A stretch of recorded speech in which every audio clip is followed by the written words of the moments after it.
कालेन ब्रजताल्पेनो गोकुले राम केशवौ जानुभ्यां शहपाणिभ्यां रिंगमाणौ बिजवहतु।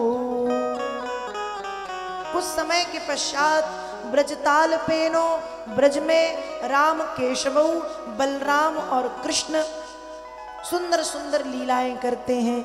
लीलाएं कैसी? वेद व्यास जी लिखते हैं भगवान चलने लगे, लेकिन अभी पूरी तरह से चलते नहीं। कैसे चलते हैं? जानुभ्याम सह पाणिभ्याम, घुटनों केवल और हाथों केवल, रिंगमाणु, घसट घसट के चलते हैं। और मैया ने पैरों में घुंघरू वाली पायल, कमर में घुंघरू वाला करधन पहनाया है। भगवान जब चलते हैं तो पायलों की घुंघरू की आवाज आती है, छम छम छम छम छम छम छम। अब भगवान छोटे हैं तो भगवान को खुद नहीं पता आवाज कहाँ से आ रही है। पीछे मुड़ मुड़ के देखते कि आवाज कहाँ से आ रही। ऐसी लीला प्रभु करते हैं। मैया कन्हैया को खूब तैयार करती, सजाती, नहलाती, श्रृंगार करती, वस्त्र पहनाती और कन्हैया जाकर के मिट्टी के गड्ढे में, कीचड़ में जाके खेलते। तो मैया भी गुस्सा आ जाता। मैया कहती, लाला लगता है पूर्व जन्म में तू सुअर था, तभी तो सुअर की तरह दिन रात मिट्टी में खेलता रहता है। तो भगवान बलराम जी से कहते, देख लो भैया, मैया तो ज्योतिषी निकली। मैया को पता है मैं पूर्व जन्म में सुअर था। सुअर मतलब सूकर। भागवत जी में वर्णन आता है कि भगवान का 23 अवतारों में से दूसरा अवतार बराह के रूप में हुआ। बराह मतलब सूकर। द्वितीयं तु भवायास्य रसातल गतां महीम उद्दृश्यन्नुपादत्त यज्ञेशा सौकरम बपू। भगवान ने 23 अवतारों में से दूसरा अवतार यज्ञ पुरुष नारायण ने सूकर के रूप में लिया। तो जैसे ही मैया कहती कि लाला तू तो सुअर है। सुअर मतलब मिट्टी में खेलता रहता है, कीचड़ में लौटता रहता है। तो भगवान भी कहते हैं कि मैया तो बड़ी ज्योतिषी निकली। ऐसी भगवान लीलाएं करते हैं। कभी मिट्टी में चलते हैं, कभी मिट्टी के कीचड़ में खेलते हैं।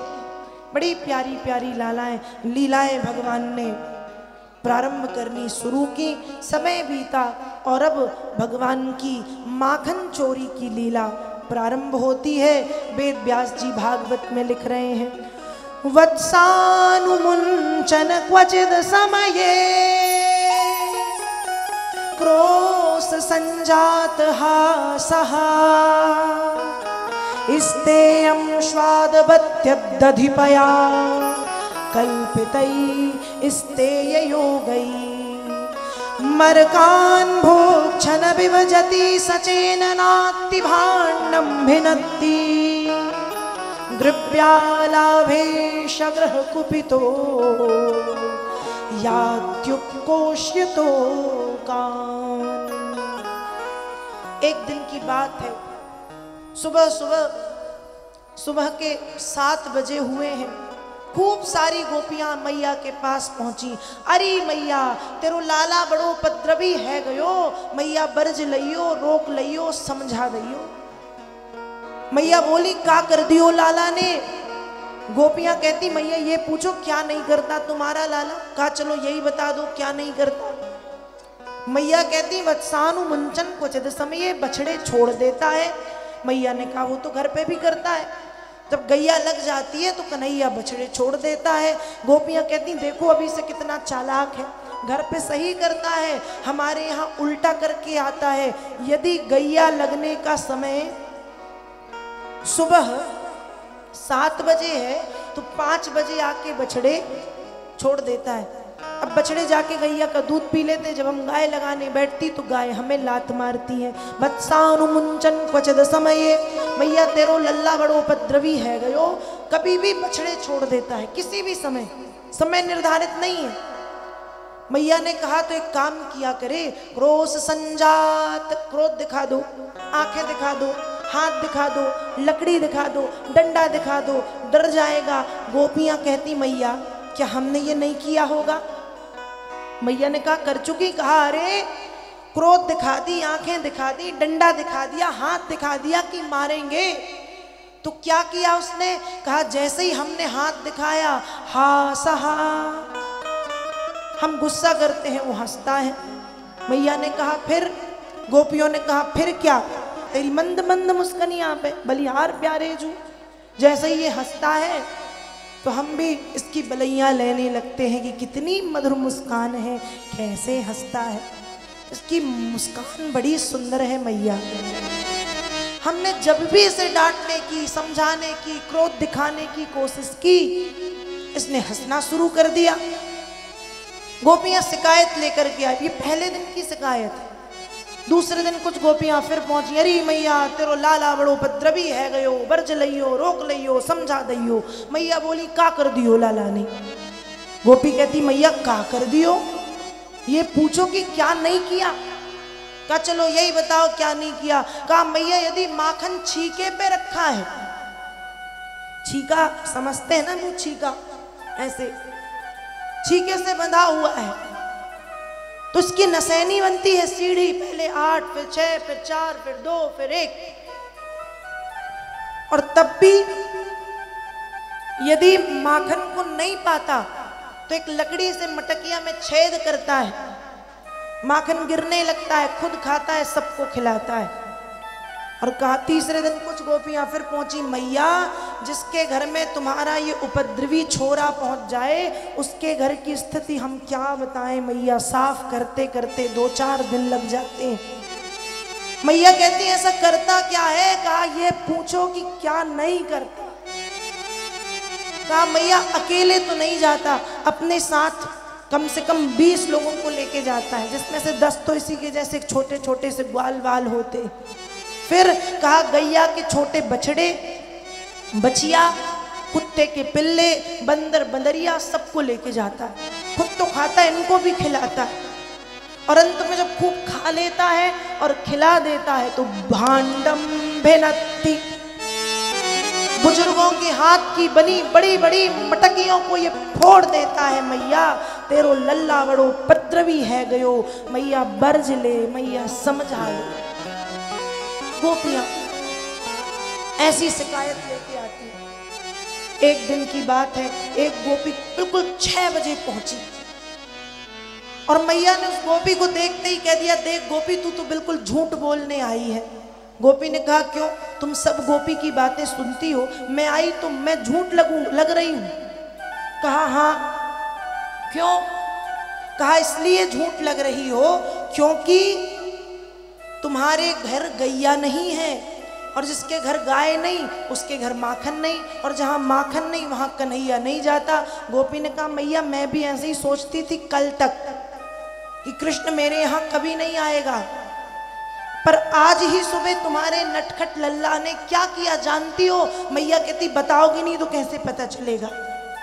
कहा सुनो मैया, मैं यमुना जी गई थी पानी भरने, मेरी 5 वर्ष की बिटिया खटिया पे सो रही थी। जानती हो तुम्हारे लल्ले ने क्या किया? क्या किया? कहा बिटिया की चुटिया खटिया के पटिये में बांधी, बिटिया की चुटिया खटिया के पटिये में बांधी और कान में कह गयो हौआ। क्या कह गयो? हौआ मतलब भूत। ब्रज भाषा में हौआ हम कहते हैं ना बच्चों से, हौआ हौआ, हौआ मतलब भूत। तो कान में कह गयो हौआ। अब बेटी ने जैसे ही सुना हौआ तो उठ के बैठ गई। उठ के बैठी तो पीछे से उसकी जो चोटी है वो बंधी थी खटिया पे। अब वो उठने की कोशिश करे तो चोटी बंधी है, खींचे तो उसको लगे कि उसको पीछे से भूत ने पकड़ रखा है। जोर जोर से चिल्लाए मैया हौआ आया, मैया हौआ आया, मैया हौआ आया। अच्छा हुआ मैया उस समय मैं पहुंच गई। अब जैसे ही मैंने उसकी आवाज सुनी तो मैंने कहा ये दिन दहाड़े हौआ कहाँ से आ गया। और जैसे ही मैंने देखा तो ये हमारा छोटा सा हौआ वहां से निकल करके भागा। तो मैया जिसके घर माखन होता है वो भी परेशान, और जिसके यहाँ कुछ नहीं होता है वो भी परेशान। तुम्हारे लल्ला ने पूरे वृंदावन में नाक में दम करके रखा है, ऐसा तुम्हारा लल्ला। तीसरे दिन कुछ गोपिकाएं शिकायत चल रही है, अभी फिर पहुंची। शिकायत पे शिकायत, शिकायत पे शिकायत, शिकायत तो दिन प्रतिदिन बढ़ती जा रही है। एक गोपी ब्याह करके नई नई आई है दूसरे गांव से। गोपी दूसरी गोपियों से कहती, क्या तुम इतने से लल्ला से डरती हो, उसको सुधारना तो मेरे एक हाथ का काम है।